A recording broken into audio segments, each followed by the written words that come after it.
I just spoke with Jaspar, the founder and CEO of Artisan, and this guy is on a completely other level. He's gone from 0 to 1.3 million in ARR from January to August of this year. So in just 8 months. And just this week, he announced an $11.5 million seed round because he's growing so fast.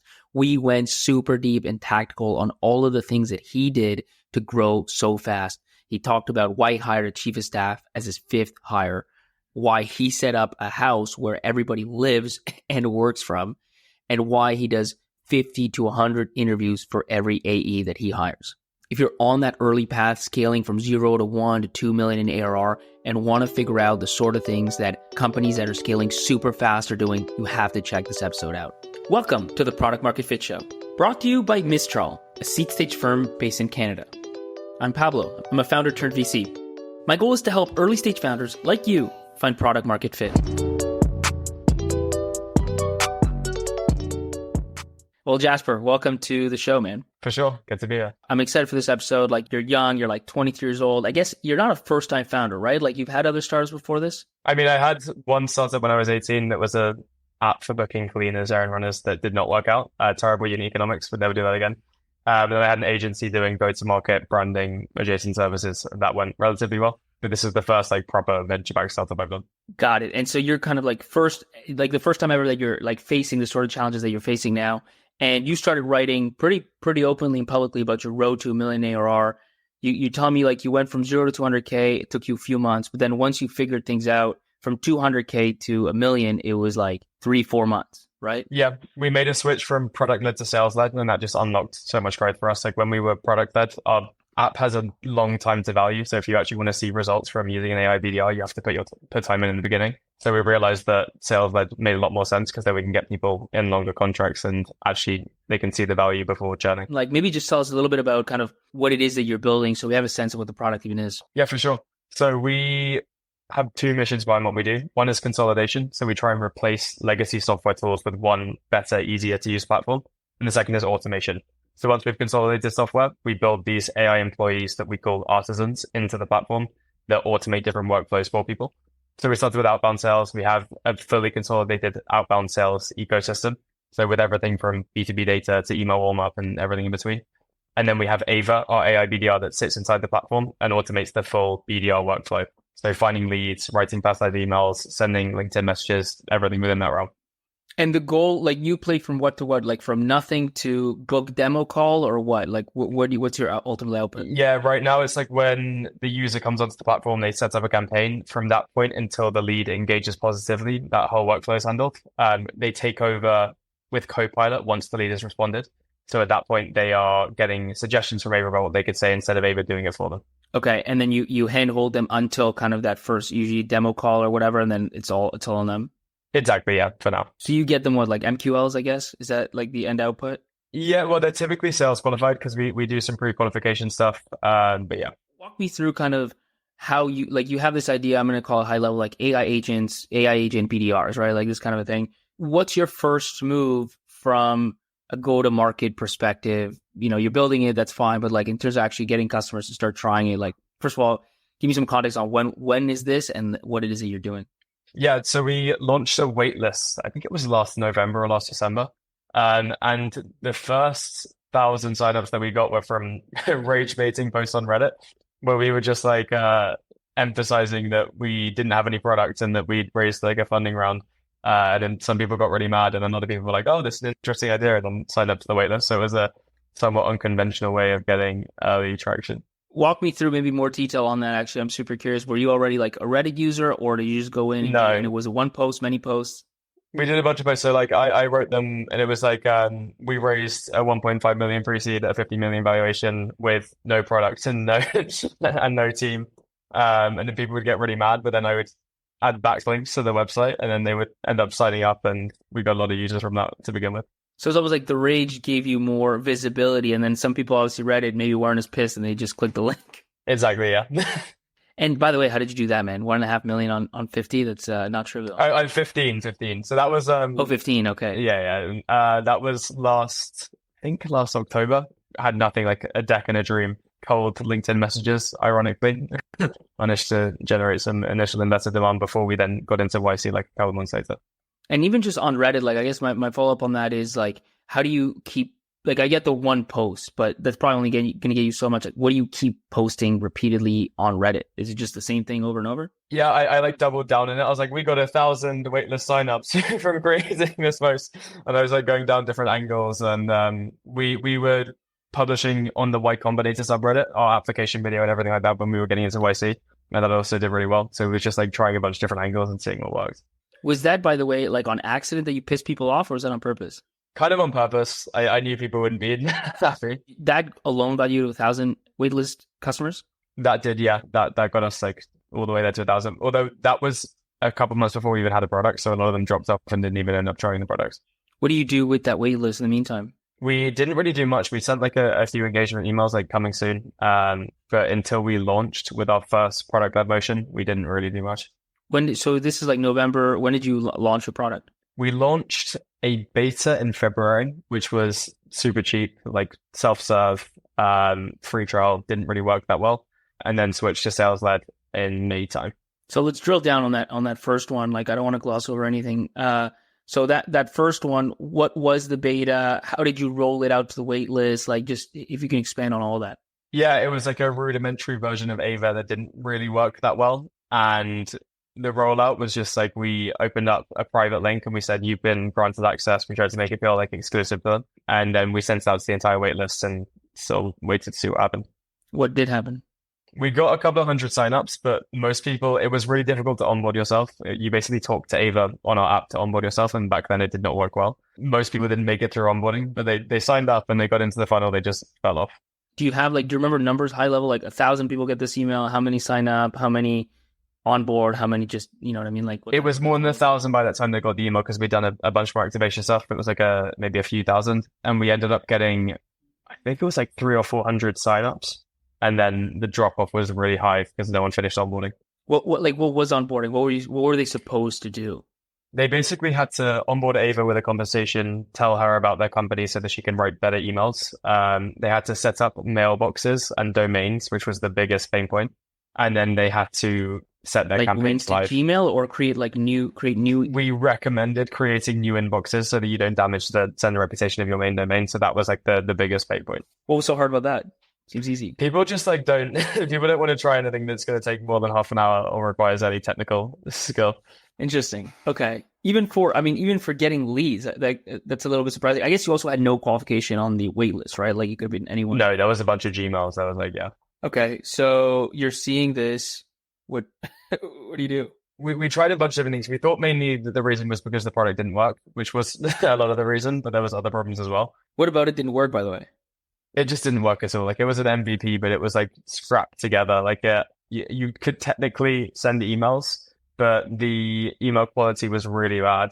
The actual app looked horrible. The UI was terrible. A lot of features weren't built yet, like email warm-up, which you kind of need for deliverability, wasn't there. The deliverability was pretty bad. There was just like a lot of things wrong with it, but we just wanted to ship something and iterate. So like, I know, cause I've talked to a lot of founders about this, like YC founders. I know that YC, really pushes you to kind of launch fast, just get something out there. But do you feel like in retrospect, you maybe launched too soon, too early? Yeah, to an extent, I get the thesis behind not wanting to launch something imperfect. Like we definitely burnt some bridges with people who use the early products, but I think overall it pushes you to make it work a lot faster. And it pushes you to build something that people actually want. So I think overall it's worth doing, even though there's a lot of drawbacks. So when there's a bug on a live app that people are using, engineers will fix it a lot faster than when there's a bug on an app that no one's using. So it makes everyone have higher velocity. So it was more about velocity, because a lot of the things are really about like get it out there so you learn. But the challenge is if your product, there's a level at which, like you said, the product doesn't work. So there's not that much to learn. But you think even in that case, I guess the value is at least it gets you moving faster. It gets you fixing shit faster. It gets to a fully ready. Exactly. You're inherently going to move a lot faster if there's someone who's emailing you being like, this isn't working, fix it. Then you are, like, it's just your co-founder saying, oh, maybe we should look at this. The product doesn't work properly. That was one reason why I was failing, why I was not working to the way you'd hope, let's say. Like, what else was an issue? The product wasn't working properly. And then just inherently, the product that we built wasn't good for a self-serve motion. Like, you need to spend a relatively high amount on outbound to see strong results, but just because you have to be doing high volume because the response rates are low. And we were doing lower volume because we had really cheap plans with the self-serve motion when it just wasn't really viable. Like if you get one email a month, then you're not going to continue paying for a service. So we couldn't charge enough with the self-serve motion to retain people. Why do you think like product-led growth is almost like, it's like cool? Yeah. You know what I mean? People Like, love it now. Why do you think that is? Yeah, I think it's convenient that you don't have to build a sales team and that you don't have to have this huge BDR motion. There's like a lot of difficulties that come with having a sales-led motion. And product-led growth's become really trendy with like product hunt and everyone having like self-serve things. But there's a lot of value still to having a sales-led motion. I think that for most startups, it's actually probably the better path to go down to begin with. Why is that? Because you can speak to the customers more closely when you're selling to them. They have to make more of a decision because they're signing a contract and they're going to tell you anything that they don't like or want differently.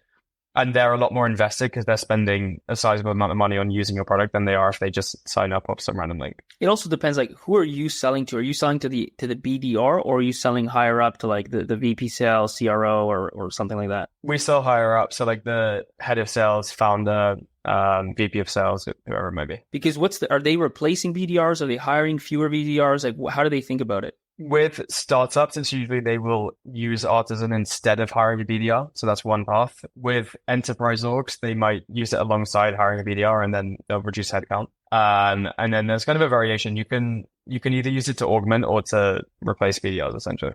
I think one of the things that really gets lost with PLG. Like people look at Dropbox, Slack, and they're like, man, look at that, like how it's spread or whatever. But like, first of all, there's a virality element usually in the PLG that really works. And there's certainly like a level of the people who get the most value are the users. You know what I mean? Like people just love using Slack. Like management kind of doesn't give a shit, frankly, if you use Slack or email, as long as you get, you're communicating well. But it's people who love using Slack. And I think with something like this, the people who care the most, like to your point, are the heads up, like the VP sales, the CROs who are actually looking at budget or looking at, leads per headcount or whatever, these sort of metrics that you're really moving the needle on. Yeah, I completely agree.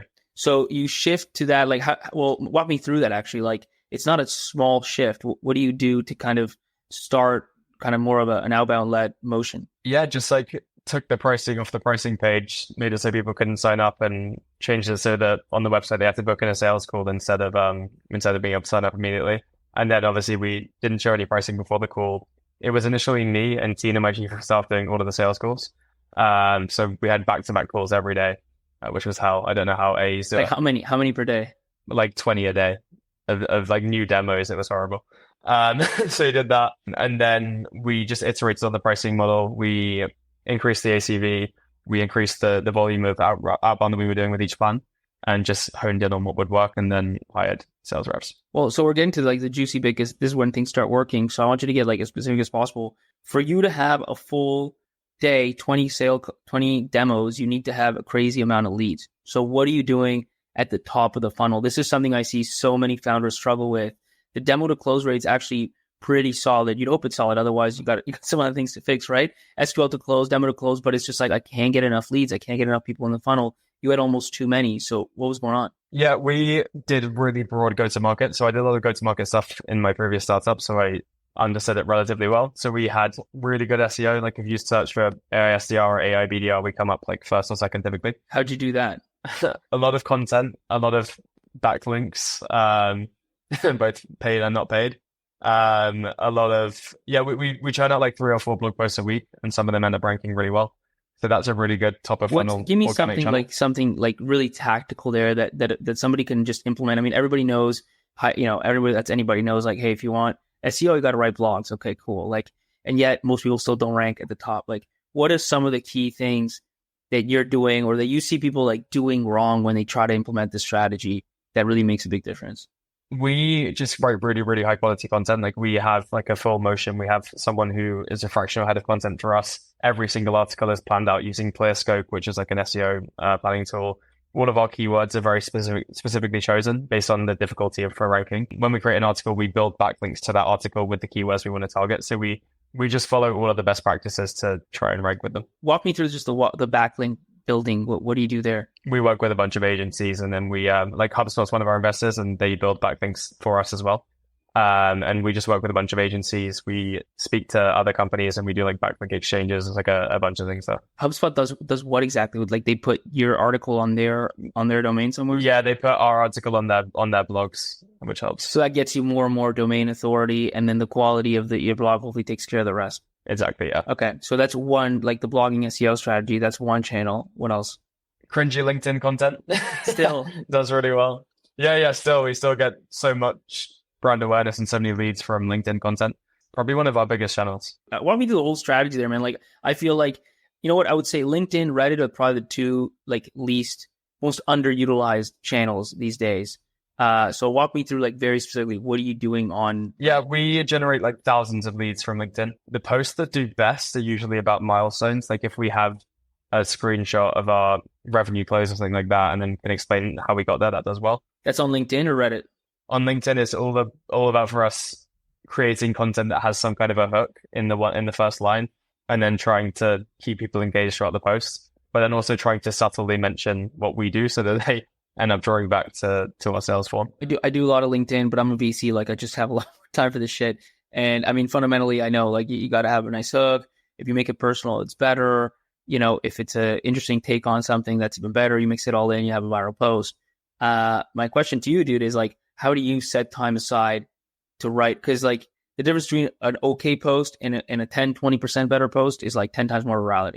So how do you take the time to actually write high quality content on LinkedIn? Are you doing well? I like send brainstorms of ideas to Tina, my chief of staff, who then turns the brainstorms into content drafts, and then we work together to finalize it. So I'm not doing the bulk of the work. Well, even just there, right? I know you had one post that was like your first 5 hires were 2 engineers, a PM who was like also your co-founder, a designer. All of that to me seems like pretty reasonable. I mean, the PM normally comes in later, like employee 20 or so usually, but you know, a product-minded co-founder, that I've seen a lot. But then you had a chief of staff, like 5 people, and one of them's a chief of staff, which is not normal. Walk me through the thinking there and like what sort of things the chief of staff was doing that you found was so valuable, even at such an early stage? So my chief of staff, Tina, she was basically doing anything that I didn't have time to do. So be it like hiring or marketing or content or literally anything, like whatever I was doing, sales calls, like everything that was overflow from what I had to do, she then takes on, which I think is a lot more helpful than hiring a specific marketing growth, whatever it might be role early on, because you have more flexibility about what that workload ends up looking like. But they've got to be almost like a copy of you, no? I think you just need someone who's smart and like a generalist, and they can figure out how to do most things. I don't think they need to have specific experience necessarily, especially if you know how to do the things, you can give guidance. But the goal is that they do those things either as well, better, or at least close to as well as you would have done those things, right? Kind of across the board. Yeah, exactly. You know, it's funny, man. Like I was reading, Mr. Beast, like leak thing came out, like his operation. I don't know if you saw this, but Mr. Beast wrote like a 36-page onboarding document and just leaked last week. And one of the things he talks about, I don't know if it was there in an interview, but he's like, he has effectively the way he did all his first hires was like people would just follow him for like months, all day. And in his case, it was like excessive, right? Like live together, all this stuff. He's like, every call I would do, they would be in the call, like everything. And he's like, I just want to get them to a place where if something comes up, they've seen so much of me that they're like, This is what Mr. Beast would do. Like literally they just become a copy. Like, I don't know if you took it that far or if that's even what you wanted, but that's anyways what comes in my head. Well, yeah, I mean, we also have a house that we all live in. Oh, really? Yeah. Talk to me about that. Yeah, we have a combined house office in San Francisco up in Russian Hill, and we have a billboard as well of Ava that I can see right now from the window. How many people live in the house that you work in? Only 4 people live here right now. And then we have most of our teams remote. We have 25 people total, but people fly in and come and stay. We have someone arriving on Monday. But did your chief of staff then live with you? Like live in that same house? Yes, she does now, yeah. So how important was that and just being close together for you to like ramp her up really quick to where you feel like super comfortable just letting her run on so many like important things across the board? Yeah, I think it's super important to spend a lot of time together in person. Otherwise, you just don't get the same level of context that you do. That like when you're remote, you never can get to know someone and get to know how someone would act in any situation as well as when you're in person. So I do think it's super important to have a month at least of in-person time together, even for remote hires, to be able to build that context. Okay, so we're back to top of the funnel. Got SEO, you've got LinkedIn. Talk to me more about Reddit. What are you doing there? Is it the same as LinkedIn? Is it different? Like what's the nuance? Yeah, Reddit we had slowed down on a bit. We don't do as much now, mostly because I got banned from most of the subreddits for self-promotion. But we still do some posts when we have a new feature. Whenever we're launching something, we'll think which subreddits it could be relevant for, and we'll create content specifically for them, remolding the LinkedIn content for Reddit and remolding the marketing emails for Reddit. And that's what you were doing before, like, and before you got banned, like it was actually, like it had a lot of volume for you. It's a good channel. Yeah. Before we got banned, it had a lot of volume. We might pick it back up soon. We've just been relying on we do a lot of outbound, obviously, like inherently you'd expect us to do that. Like we use Ava a lot. We do a lot of marketing emails. We have like an audience of 20,000 who have come inbound one way or another. So we've been leaning on those channels and we've slowed down on the Reddit, but we'll probably pick it back up. But yeah, I mean, the nice thing about LinkedIn, Reddit, and all the, and like even SEO is like, I mean, once you have an email marketing list, it's great, but like you got to build that somehow. So you need something to kind of get that audience in the first place. So just tell me more about just Reddit. Like I just want to get a little bit more specific because I understand LinkedIn, but like in those days before you were banned, yeah, like I mean, you told me a little bit about before, like hey, you're just posting kind of like I raise this much money, whatever, and people get pissed. Is that the same strategy even as you're trying to go from 200K to $1 million? Or? Yeah, it's either like make people angry, teach them something, or make them feel happy for you. I think those are the three things. And like making people angry actually does the best, like by far. But you obviously face some backlash doing that. Is that true everywhere or mainly on Reddit? I think if you want to get impressions, it's true everywhere, but it depends how much you care about the negative sentiment that you're going to get. And then teaching people things is also really helpful on Reddit. I find like when we were applying to YC and going through that process, we were posting the entire thing on the Y Combinator subreddit, and those posted pretty well. Okay, cool. So you've got those channels, they're driving leads, you're getting demos booked. What's next? We hired a bunch of AEs because we had the inbound lead flow. Hiring AEs was actually shockingly difficult. I thought I was against recruiters, but we ended up having to use recruiters for like nearly every AE role. Why was it so hard? Because there's so many AEs, but most of them just kind of suck. Like I feel like to be an AE, you need to have a great personality. You need to be relatively charismatic. You need to be able to talk to anyone. You need to be able to happily do 15, 20 calls a day. And finding someone who has the intersection of all those different things is just like extremely difficult. So it took a long time for us to find AEs. How did you, like, you had a post talking about how when your first AE did like 300K ARR, booked 300K ARR in a month or something like that, which is just absurd. So my question is more than anything about what are you doing in terms of your hiring process to hire somebody who you think is going to be a really good AE? Like what's a really good AE to you? Yeah, so we probably interviewed 50 to 100 AEs for every one that we hired. I think the most important things, first of all, that is someone who you would want to talk to, even if they weren't doing the job. Like, would you happily sit down in the bar and have a drink with them? Second of all, they need to be really compelling and clear and have a skill with, ironic that I can't say it, but be able to organize their words well and be able to format arguments and be compelling. And they have to be just generally charismatic and interesting as a person, and they have to be able to keep their energy even when they're like, if they're low and if they're not happy, they need to still be happy on a sales call. I think it's trying to figure out. But how do you test for these things? Like you're doing 50 to 100 of these. You must have some way beyond just like the normal interview to figure out if they actually meet and have all those attributes. We do like a mock demo. So we do a demo where we pretend to be a customer and they sell us whatever software they want. One thing that I'm big on is having good grammar and good spelling and good formatting. So if their CVs mess up in any way or if they're missing full stops at the end of sentences, then it's a no-go. But mostly you can just tell by speaking to someone and seeing their personality of it. And then, I mean, the other part is like your actual product, right? Like how much of your success is fundamentally not so much about, the people, the processes or whatever, but just the fact that you're solving a problem that is top of mind for people. That's the biggest thing for us. We have really, really strong market pull. Like everyone wants an AI BDR and most of the AI BDRs on the market kind of suck. And we have by far the most compelling product. Like when we go head to head, we never lose just because our product is the best. So that does make everything else significantly easier. What about your product is the best? Like what do you find are the things that separate you and that customers specifically care about when they're putting you up to, like what's even a competitor? Is it like a Clay or is it something else, more like an agent type? Yeah, like a relevance AI or like an AI SDR. But we have better email quality. We have pulled through a lot more data. We have a bunch more data sources. The emails that we create are more personalized. Like we personalize down to the individual rather than to the company. Our UI is just easier to use. We have a bunch of deliverability tools built in. We just constantly trying to make sure that every single feature that we release is better than any alternative available on the market. Walk me through, by the way, just the numbers. So you're at 0 in Jan, like month by month till today. What does that look like? Yeah, well, it was basically, so Jan 0, Feb probably still 0, I guess. March, we had a little bit of revenue, maybe like 5K. April, I think we got up to like 20, but there was a lot of drop off going on there. And then in May, I think we stayed at around 20. And then when we switched to sales led in June, like May, June time, we saw everything pick up really fast. So I can't remember the exact numbers, but for example, in the last 30 days, we've closed 500K of ARR.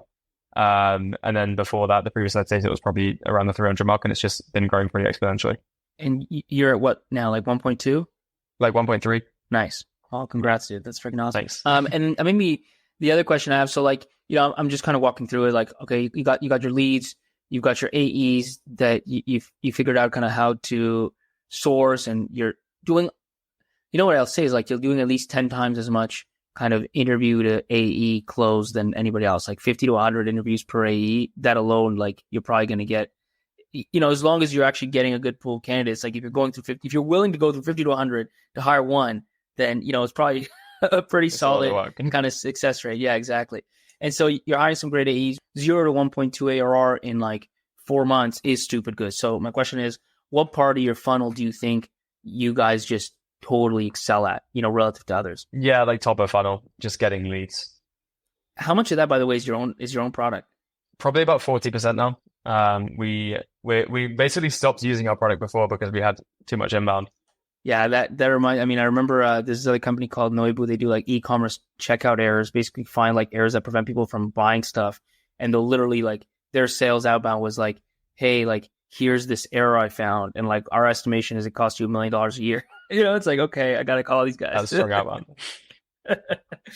Okay, awesome. And then maybe my final question, like, you're ramping up really quickly. What are you looking at to make sure your customers are successful? Because that's what can really kind of knock you in the face now, right? Just because you're getting so many customers in there, people are like, yeah, let's go. If they don't have success and word of mouth turns the other way, it can be a recipe for disaster. So what are you looking at? Like, what metrics? What are you doing qualitatively on the customer success side? The biggest thing for us is if our customers don't have a good product and good messaging, it's just impossible for us to make them successful no matter what we do. We look across the board at who's successful and who isn't with AVA, with our ARR. And typically the customers who do best are ones who understand their ICP really well, have strong messaging, have done some kind of outbound before, and have a genuinely good product and product market fit. And the ones who do poorly are like the ones who have just set up, they're like a one-person company. They have a bad Wix website and they have never done the outbound. So I think that what we need to do is focus on getting the right kinds of customers in order to be able to effectively scale. Do you disqualify based on those things? We do. The AEs now disqualify before a meeting if they look at their website and it's just like terrible. But we're doing it more and more now just because otherwise it's just shooting ourselves in the foot down the line.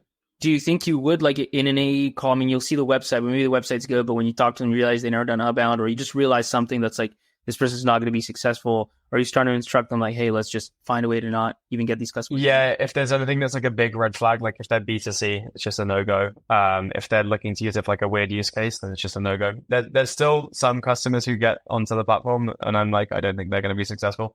Although that's happened once and they've ended up being really successful. So I can't necessarily say across the board that I know what's right and wrong. But we're really honing in on what our ICP is to be able to double down on it. That's exactly what I was going to ask, because you have like the problem and the curse, which is like, everybody that does B2B sales is a customer. So like you could argue like everybody, my market is everybody. How do you go from there to an ICP that you can actually close today and deliver value for today?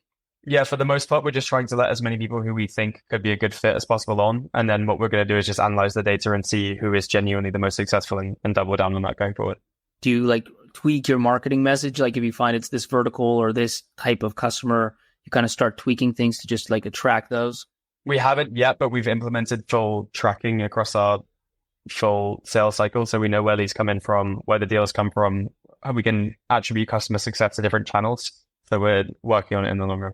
Perfect, man. Well, dude, we'll stop it there. This has been awesome. I mean, maybe just as a final question, like, what top piece of advice do you find yourself giving founders, I'm sure many founders hit you up, especially because you're so public with your content, that are struggling with, that velocity, for that first million or 2 million ARR. What do you find kind of telling them more and more?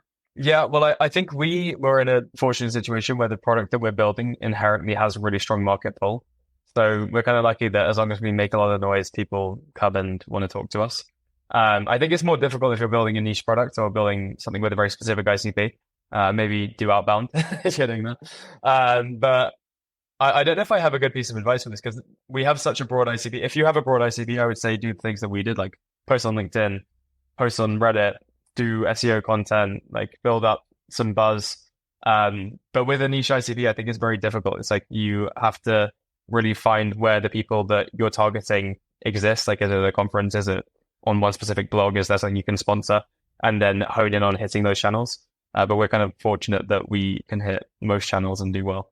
And I think, the other thing that's in there, like it kind of sucks to give this advice, but it's real, is like have a product people actually, want to buy. Because otherwise it's always you're pushing a boulder up a hill. Yeah, that makes things a lot easier.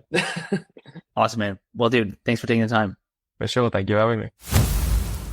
If you listen to this episode and the show and you like it, I have a huge favor to ask for you. Well, it's actually a really small favor, but it has huge impact. But whichever app you're listening to this episode on, take it out, go to Product Market Fit Show, and leave a review, please. It's going to help. It's not just going to help me, to be clear. It's going to help other founders discover this show because the algorithms, whether it's Spotify, whether it's Apple, whether it's any other podcast player, one of the big things they look at is frequency of reviews. It's quantity of reviews. And the reality is, if all of you listening right now left reviews, we would have thousands of reviews. So please take literally a minute, even if you're just writing like, great podcast, or I love this podcast, whatever it is, just write a few words. Obviously, the longer the better, the more detailed the better, but write anything, leave 5 stars, and you will be helping me, but most importantly, many other founders just like you discover the show. Thank you.